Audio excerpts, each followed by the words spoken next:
La historia que verás a continuación está basada en testimonios que pudieran no haber ocurrido. El presente material es información de entretenimiento para el conocimiento público. No se pretende hacer apología y tampoco se enaltece personaje o actividad alguna. Si usted tiene una versión diferente, le recomiendo que escriba su propia historia.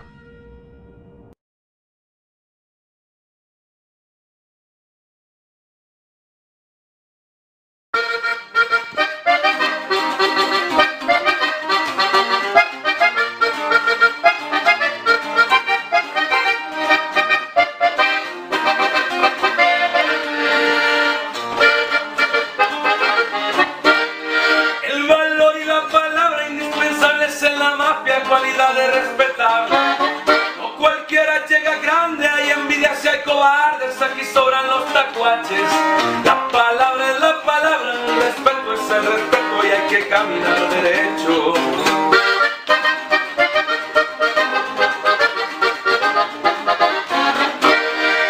El que no arriesga no gana, y yo tenía muchas ganas de ser alguien en la vida. Dicen que la tierra es vida y se convirtió en mi amiga, me dio lo que yo quería. Marihuana me brindaba, cosechaba y la sacaba y los billetes me llegaban.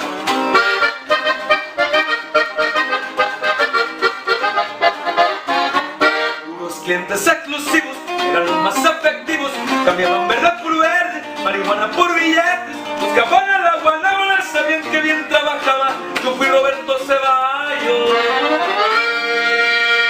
Fui de tierras michoacanas.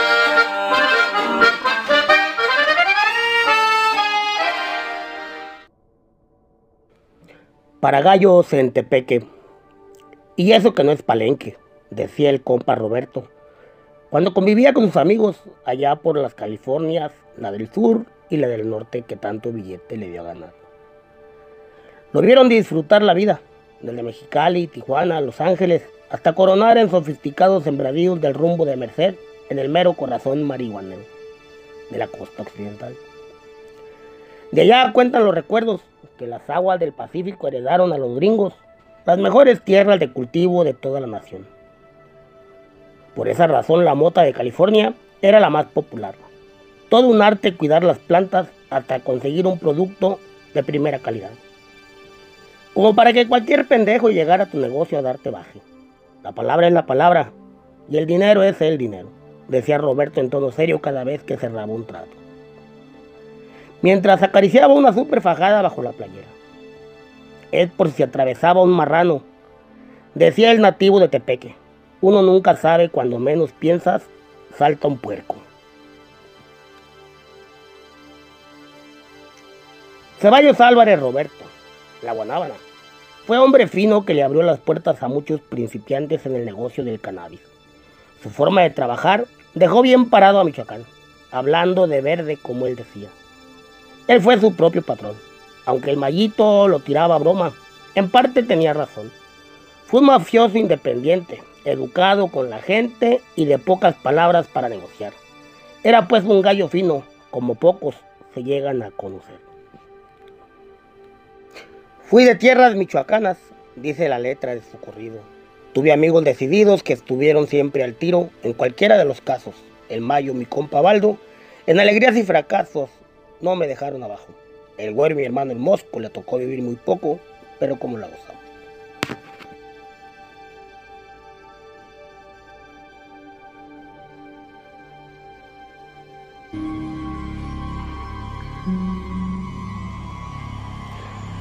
Para gallos en Tepeque. Y eso que no es Palenque, decía el compa Roberto cuando convivía con sus amigos allá por las Californias, la del norte y la del sur, que tanto billete le dieron a ganar. Lo vieron disfrutar la vida desde Mexicali, Tijuana, Los Ángeles, hasta coronar en sofisticados sembradíos del rumbo de Merced, en el mero corazón marihuanero de la costa occidental. De allá cuentan los recuerdos que las aguas del Pacífico heredaron a los gringos las mejores tierras de cultivo de toda la nación. Por esa razón, la mota de California era la más popular. Todo un arte cuidar la planta hasta conseguir un producto de primera calidad. Y esto como para que cualquier pendejo llegara a tu negocio a darte baje. La palabra es la palabra y el dinero es el dinero, decía Roberto en tono serio cada vez que cerraba un trato. Mientras acariciaba una súper fajada bajo la playera, siempre estaba atento a cualquier movimiento. Es por si atraviesa un marrano, decía el nativo de Tepeque. Uno nunca sabe, cuando menos piensa, salta un puerco. Ceballos Álvarez Roberto, la Guanábana. Fue un hombre fino que le abrió las puertas a muchos principiantes en el negocio del cannabis. Su forma de trabajar dejó bien parado a Michoacán, hablando en verde, como él decía. Él fue su propio patrón. Aunque el Mayito lo tiraba a broma, en parte tenía razón. Fue un mafioso independiente, educado con la gente y de pocas palabras para negociar. Era pues un gallo fino, como pocos se llegan a conocer. Fui de tierras michoacanas, dice la letra de su corrido. Tuve amigos decididos que estuvieron siempre al tiro en cualquiera de los casos. El Mayo y mi compa Baldo, en alegrías y fracasos, no me dejaron abajo. El Güero y su hermano el Mosco, le tocó vivir muy poco, pero cómo la gozamos. Así se entonaba la letra. Por las calles de Tepeque, se escuchaba allá en el 2013. Llegó a nadar en billetes, dice la fuente. Tenía como 5 casas, al menos que yo lo sepa.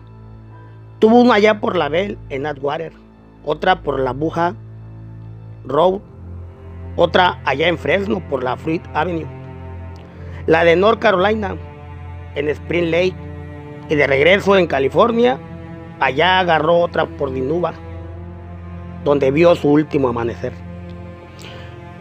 Cuando Roberto me invitó para el gabacho, yo no sabía mucho de esos jales. Solo me dijo: te ocupo para la tijera y no preguntes más. Entonces yo no pregunté, pero pensaba que se trataba de corte de cabello, de algo así, una estética tal vez. La tijera. Pues una peluquería. Le dije a mi doña cuando me preguntó para qué me quería la Guanábana. Luego me mandó 10,000 pesos para el pasaje. Cuando la gente te quiere apoyar, va directo a los hechos, no andan con mamadas. Así era Roberto. Yo salí del Aguaje a Paxingán y de allí en autobús hasta San Luis Río Colorado. Así luego crucé por un túnel que pasaba debajo de la línea. De allí salí a una casa de Arizona. Luego en un carro y me llevaron a entregar a Phoenix. Ahí llegó la Guanábana por mí. Hasta entonces me explicó lo de la tijera ya cuando íbamos en el carro. En el camino me dijo lo de la famosa tijera, donde iba a trabajar. Muy agradecido con Roberto y su hermano Luis. Lo que tuve fue por ellos. Muy buenas personas, en verdad. Sin ser pesado, volaba ligero para llegar a grande. Movía libretas como si fueran tortillas. Y en ocasiones pasaba a los clientes porque ya no tenía material. Despertaba envidias, inclusive, de los que llevaban años en el bajo mundo. Pero no había podido capitalizar toda su fortuna, porque Ceballos lo estaba haciendo muy bien. Más que nada también les ardía el aprecio que los grandes socios demostraban por el compa. Cuando la Guanábana Ceballos llegó a Estados Unidos fue por negocios con Baldo. Eso me lo contó él mismo. A la vez Baldo trabajaba para don Manuel Fernández. Sí, ese que mencionan como el animal. Ese sí estaba pesado. Eran los tiempos en que el animal movía grandes cantidades, ya fuera para Arturo Beltrán o el Chapo Guzmán.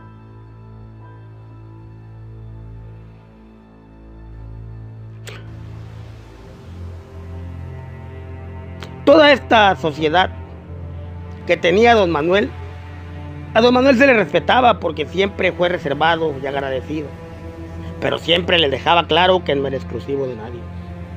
Y se ha agradecido por un triste episodio que lo alejó de Michoacán, cuando un grupo de corrientes y traidores intentaron darle un empujón al más allá. El animal no era rencoroso, al menos no que yo recuerde. En esa ocasión el animal vivió para contarla, aunque le marcaron su vida para siempre.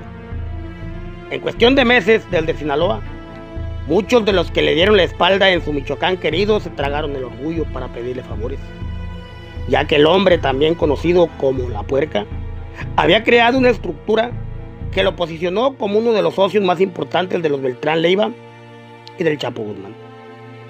Esa estructura eran clientes y conectas de un novato llamado Baldo, con quien la Guanábana sacaba su producción. Hicieron dinero de un día para otro. Si algo distinguía a don Manuel, era el respeto por los socios, ni pensar que se sintiera patrón. La humildad sobresalía y fue un golpe de buena suerte que Roberto Ceballos conectara para aquella línea. Las pisteadas, las parrandas, se hicieron monótonas. Se enfadaba uno de aquel desmadre. En un principio se daban por festejo cada vez que se lograba un acuerdo importante. Cuando yo llegué me caía de sorpresa y se me hacía una chingonería estar compartiendo bebidas cada vez que celebraban. Pero se llegó el momento que todos los días se cerraban buenos tratos, inclusive había tanta chamba que no había tiempo ni para pistear. Roberto no era un capo como se les conoce a los narcos de alto nivel, sin presumir de ser popular por la calidad de su producto. Estaba muy bien aclientado, ganaba suficiente para darse una buena vida. Poco viajaba a Michoacán, era más común encontrarlo en los terrenos de Fernández, acompañando a Mayito, que buscaba en todo momento los consejos del animal. Sin olvidar Tepalcatepec, era mal de viajar a las festividades como la feria de Apaxingán en octubre o jugadas de gallos. Se andaba de pasada por la región, suelto para gastar. La Guanábana era conocido por su carácter social, se adaptaba fácil al relajo, ese extraño sentimiento que causa la noticia de su asesinato. Dejó un sabor amargo entre los que lo conocieron. Allá en Tulare, la Guanábana era buen gallo. Durante la Navidad del 2008, Roberto y su hermano celebraban el éxito de sus plantas que anunciaban una lluvia de billetes para el mundo. Entonces recibe una llamada. Le llama el señor Don Baldo para decirle que había un gringo ahí cerca en Modesto interesado en mover toda la cosecha antes de acabar el año. El gringo se llamaba John y andaba bueno. Le dijo que si aún no tenía lista la tijera, él podría mandar la gente para que ayudaran a empaquetar. Como sea, no hay problema, le dijo Roberto a Baldo. Solo el precio queda igual, le reitero. No me muevas un solo dólar. Primero Dios, y estaremos haciendo planes para regresar a México a más tardar en enero, le dijo la Guanábana. Esto del gringo no era raro. Muy frecuente se hacían tratos con socios nuevos. Aún así, si no los conoces o los habías visto antes, así eran las cosas en el norte. Los clientes son de todos y le compran al que tenga, aquel que traiga billete. Eso es lo que importa. O importaba, me dice la fuente. Ya son muchas rayas acá en la escuela que estoy desconectado de cómo están las cosas en la calle. De repente, cada cierto tiempo cae un despistado. Llegan muy platicadores y es cuando se entera uno de las novedades. Que más carteles, que nuevos jefes, que compitas como Bulfrano se quedaron solos porque mataron a sus carnales.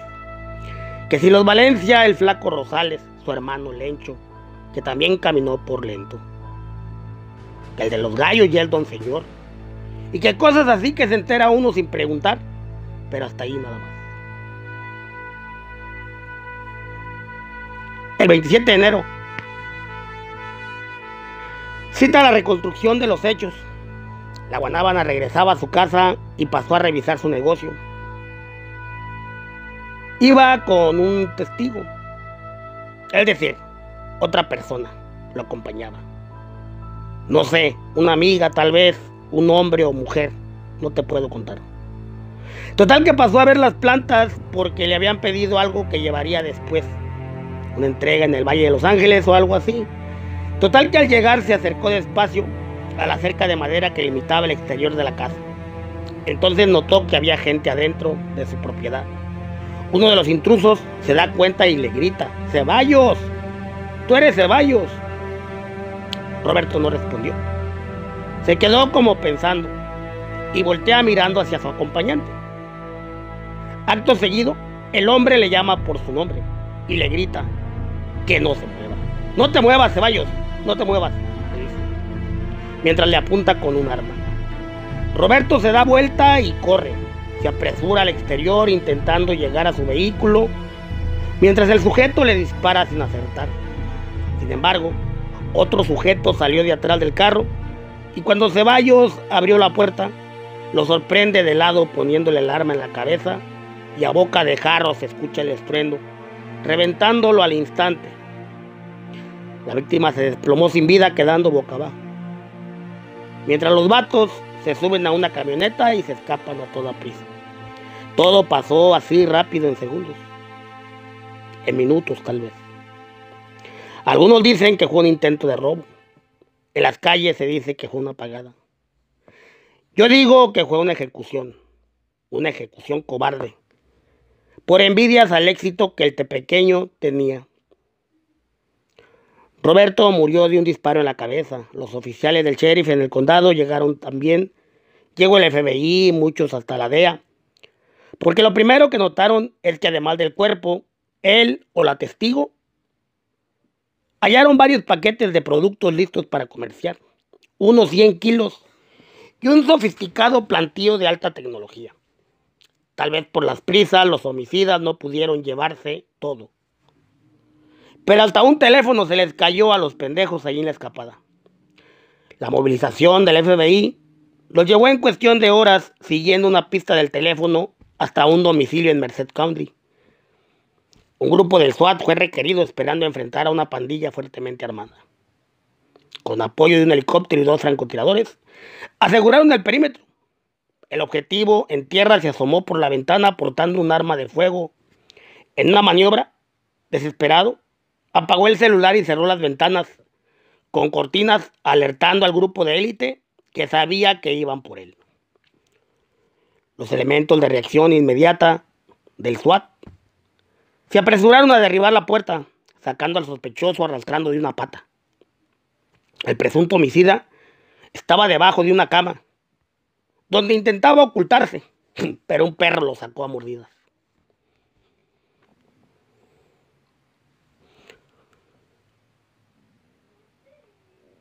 Luego de revisar la propiedad, confirmaron que el sujeto en caución estaba solo en el lugar. Así procedieron a su detención. Con el rastreo de llamadas, más evidencias en la escena del crimen, se concluyó que los homicidas habían conectado a la víctima supuestamente para comprar 200 libras. Sin embargo, el plan siempre fue darle muerte al tepequeño. Esto, como lo declaró ante la corte Daniel González, fue una acción premeditada. Sin embargo, el documento reserva como clasificado el complemento que explica las razones y el nombre del autor intelectual. Se da entendimiento que Daniel González fue solo el autor material, es decir, el que detonó el arma, mas no fue él quien lo ordenó.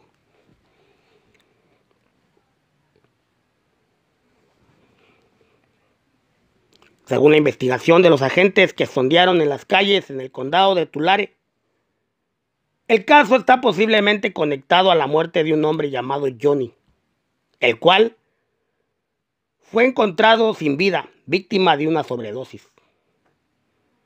Al tipo lo habrían intentado hacer pasar como suicidio. Es posible que el occiso fuera sometido a un interrogatorio y una vez que tuvieron la información, le suministraron una sustancia letal intravenosa. El documento no aclara si este Johnny se trata de la misma persona con quien el mencionado Ceballos esperaba colocar su producto. Y yo no te puedo decir. Eso es solamente lo que se hablaba en las calles. Es posible que el hombre hubiera fallecido tras revelar la ubicación donde su proveedor ocultaba su mercancía.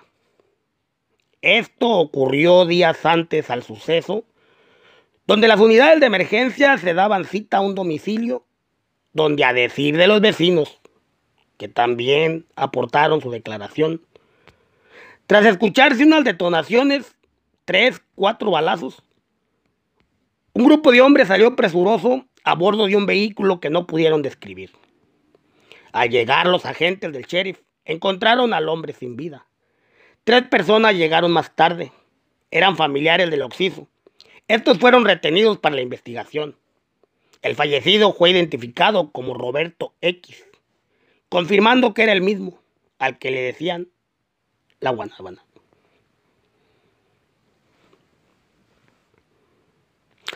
Al ser cuestionado al respecto sobre la escena del crimen y su relación con un socio sobredopado, localizado sin vida, pero que coincidía con la descripción de Johnny o el Gringo, uno de los detenidos cercano al finado Ceballos, negó saber sobre lo que le preguntaban. Después de horas de interrogatorios, los agentes del FBI ordenaron la retención del hermano de Ceballos, un tal Luis, o el compa Luis, que se encontraba presente en el lugar. El hombre ha declarado que se acercó a ver el movimiento policíaco en la casa y recibió la fatal noticia al enterarse que su hermano había sido asesinado. Una mujer de nombre Luz también fue requerida para la investigación en calidad de testigo. La mujer fue liberada más tarde. Una segunda mujer fue interrogada por el FBI, pero fue deportada a México bajo custodia federal, al no contar con un documento para estar legalmente en esta nación. La captura de un presunto tirador de nombre Daniel ocurrió horas más tarde. Eric Daniel González lo describen como hispano de baja estatura, tendrá unos 30 a 33 años. Según el reporte de los agentes de investigación, este fue el hombre que le quitó la vida a Ceballos Álvarez. Confirmado el positivo en radisonato, más otras evidencias aportan claves en la decisión final con veredicto culpable de robo y homicidio, más los atenuantes. Un jurado de 7 hombres y 5 mujeres comenzaron deliberaciones para esclarecer el móvil. Llegado el 16 de noviembre del 2009, las evidencias encontraron al acusado culpable de asesinato en primer grado, además de un apartado circunstancial conocido como conspiración para el crimen, crimen en transcurso de robo y crimen con uso personal de un arma de fuego sin permiso. La sentencia se dictó luego de un acuerdo en el cual el imputado debería aportar los nombres de los otros participantes y quién ordenó la ejecución. Finalmente se concluye el caso al dictarse cadena perpetua sin la posibilidad de libertad condicional, además de 25 años a vida para el uso personal de un arma de fuego, 25 años más por homicidio en proceso de robo, un total de 78 años o 3 cadenas perpetuas que se deberían compartir del ingreso a prisión del sentenciado.